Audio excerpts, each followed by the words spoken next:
안녕하십니까? 눈에 보이는 세상 너머에 또 다른 차원의 세계가 존재할까요? 죽음 이후의 삶은 정말 있는 걸까요? 천사는 실제로 존재하며 우리의 꿈을 통해 하늘의 메시지를 받을 수 있을까요? 고대로부터 전해져 내려온 초자연적인 비밀, 그리고 우리 시대에도 여전히 일어나는 치유의 기적들. 오늘은 바로 그 하나님의 영광이 어떻게 우리의 삶 속에서 실제로 나타나고 모든 약속을 활성화시키는지에 대한 놀라운 이야기들을 나누고자 합니다. 이 은혜로운 이야기를 시작하기에 앞서 잠시 시간을 내어 이 영상에 좋아요를 눌러주시고 하나님의 살아있는 말씀을 더 많은 이들과 나누기 위해 구독으로 함께해 주시길 부탁드립니다. 여러분의 작은 행동이 누군가에게는 절실한 위로와 희망의 메시지를 전하는 통로가 될 수 있습니다.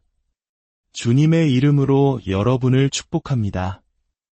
우리가 아는 세상은 종종 너무나 평범하고 예측 가능하게 흘러갑니다. 매일 반복되는 일상, 해결되지 않는 문제들 속에서 우리는 때로 무력감을 느끼기도 합니다. 하지만 성경은 우리에게 전혀 다른 현실을 이야기합니다. 살아계신 하나님과의 인격적인 만남, 그리고 그분의 임재가 가져오는 초자연적인 변화에 대해서 말입니다.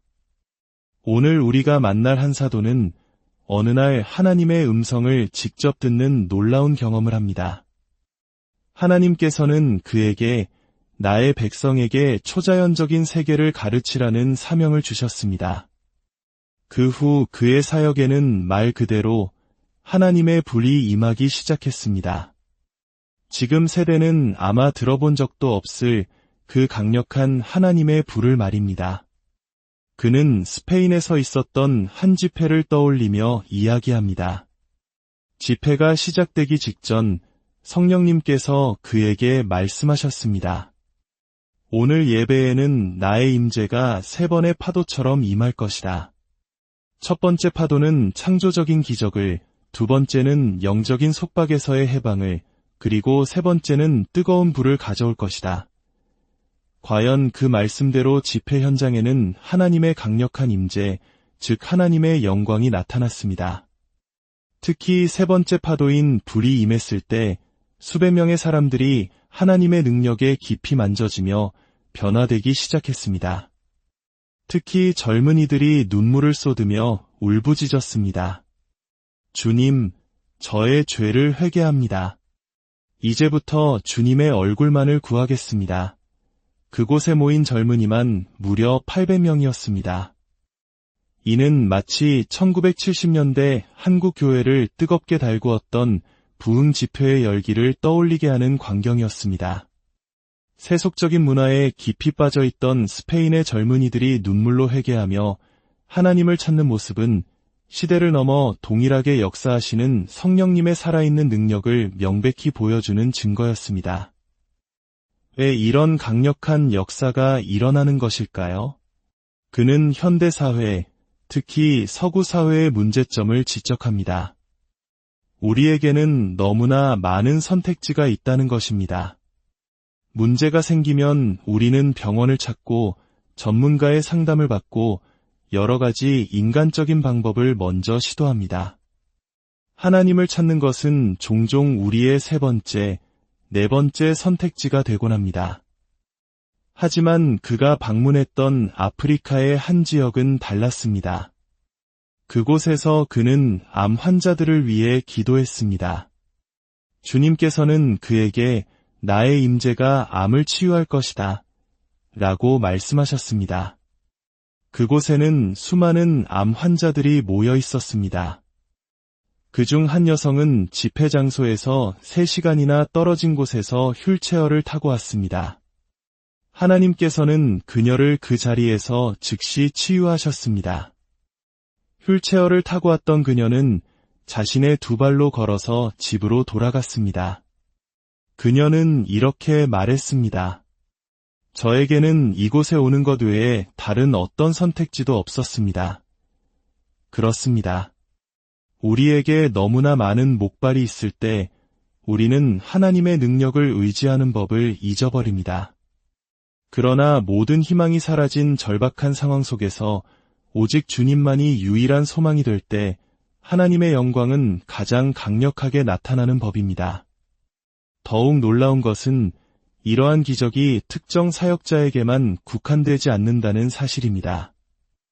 그는 하나님의 영광 안에서 행하는 법을 수많은 사람들에게 가르치고 훈련시켰습니다. 그에게 훈련받은 사람들이 또 다른 사람들을 세우고 기적은 계속해서 확장되었습니다. 태어날 때부터 척추측만증을 알아온 크리스티나라는 자매가 있었습니다. 그녀는 허리가 S자 형태로 휘어 똑바로 걷거나 구부리는 것조차 힘들었고 한쪽 엉덩이가 다른 쪽보다 노판을 절뚝거리며 걸어야 했습니다. 그녀는 원래 위장 문제로 기도받으러 왔지만 기도하는 동안 위장에 뜨거운 불이 임하는 것을 느꼈습니다. 그때 그녀를 위해 기도하던 멘토가 말했습니다. 자매님, 다리를 똑바로 펴보세요. 하나님께서 다리에 무언가 놀라운 일을 하고 계십니다. 그녀가 다리를 모으자 짧았던 왼쪽 다리가 쭉 펴지며 양쪽 다리 길이가 같아지는 기적이 일어났습니다. 그녀는 평생의 고통이었던 척추측만증에서 완전히 해방되었습니다. 그녀는 이렇게 간증했습니다. 다리가 늘어나는 것이 실제로 느껴졌어요. 무릎이 쭉 펴지면서 양쪽 길이가 똑같아지는 것을 제 눈으로 보았어요. 또 다른 간증이 있습니다.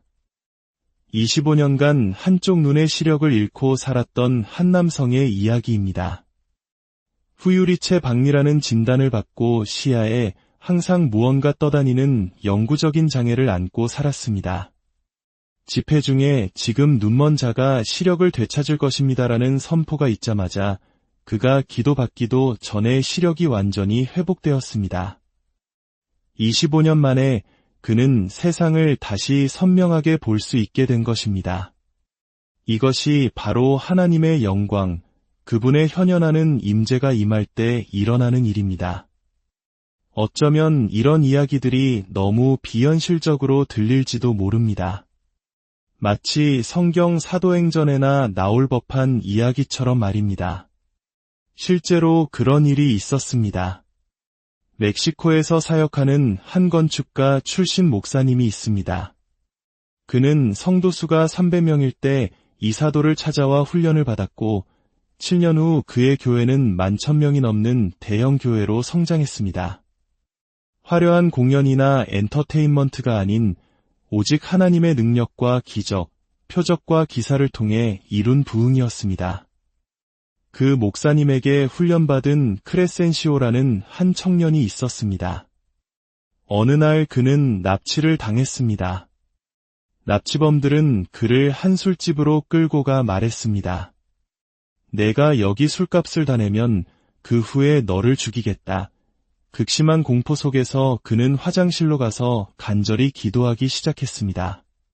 주님, 저를 구원해 주십시오. 그가 떨면서 기도하던 바로 그 순간 그는 자신이 길거리를 걷고 있는 것을 발견했습니다.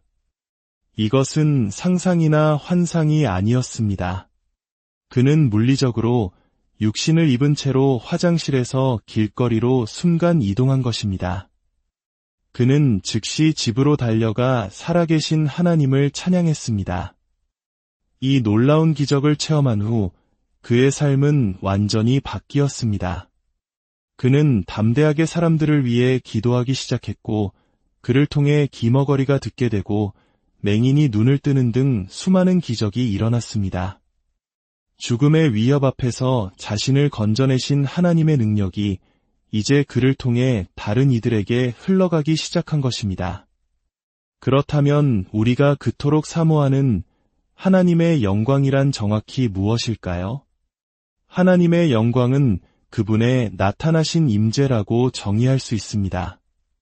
구약 성경에서 영광을 뜻하는 히브리어 카보드는 무게, 존귀, 부요함 등 25가지가 넘는 의미를 가집니다.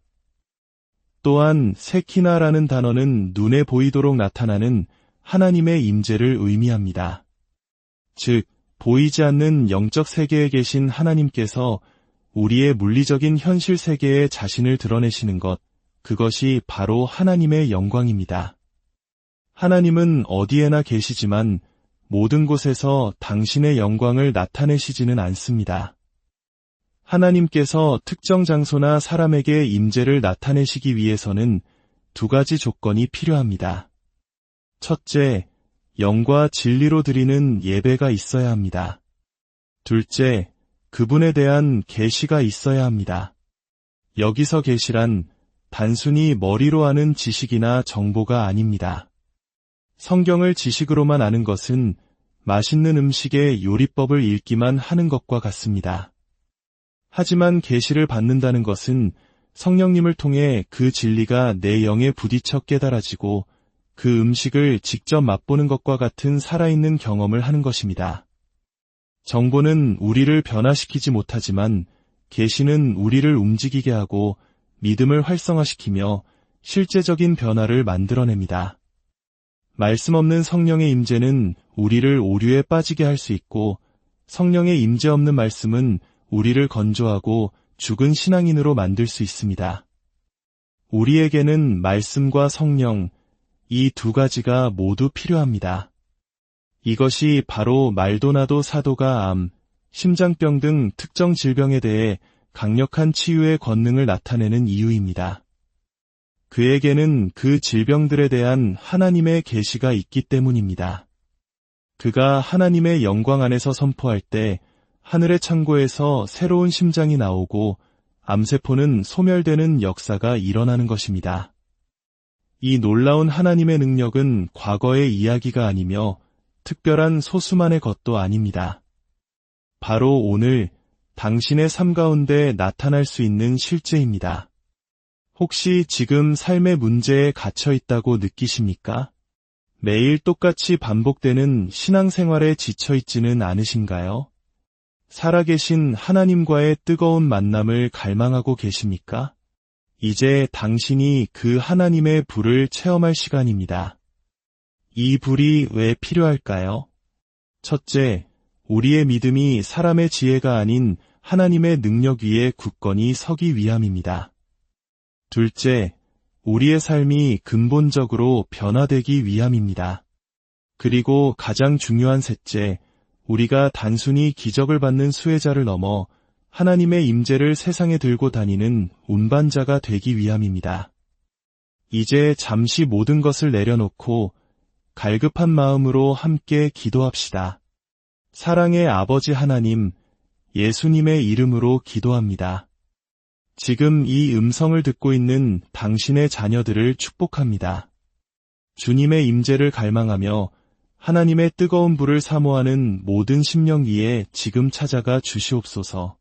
당신의 집에서 혹은 어느 곳에 있든지 주님의 불을 지금 선포하고 풀어놓습니다.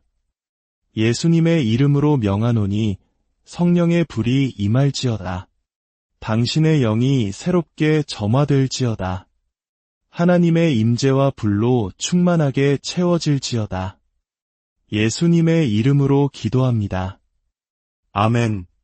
과거 시내산에서 모세가 십계명을 받을 때 이스라엘 백성은 불꽃과 나팔 소리를 보고 두려워하며 말했습니다. 우리는 하나님의 음성을 직접 듣고 싶지 않습니다. 우리는 저 불을 원하지 않습니다. 그러나 로마서 11장 11절은 구원이 이방인에게 이르러 유대인들을 시기하게 하려 함이라고 말씀합니다. 이제 예수님을 믿는 우리들이 하나님의 불로 충만해지고 그분의 음성을 들을 때 이전 시대의 영광과 마지막 시대의 영광이 합쳐져 가장 위대한 하나님의 나타나심이 이 땅에 임하게 될 것입니다. 지금 이 순간 예수님을 당신의 구원자와 주인으로 영접하십시오. 더 이상 망설이지 마십시오. 오늘 이 이야기가 여러분의 마음에 깊은 울림을 주었다면 이 축복을 주변 사람들과도 함께 나누어 주십시오. 믿음은 나눌수록 더욱 커집니다. 여러분의 삶이 하나님의 영광으로 가득한 기적의 통로가 되기를, 그리하여 여러분이 가는 곳마다 치유와 회복, 놀라운 구원의 역사가 일어나기를 간절히 소망하며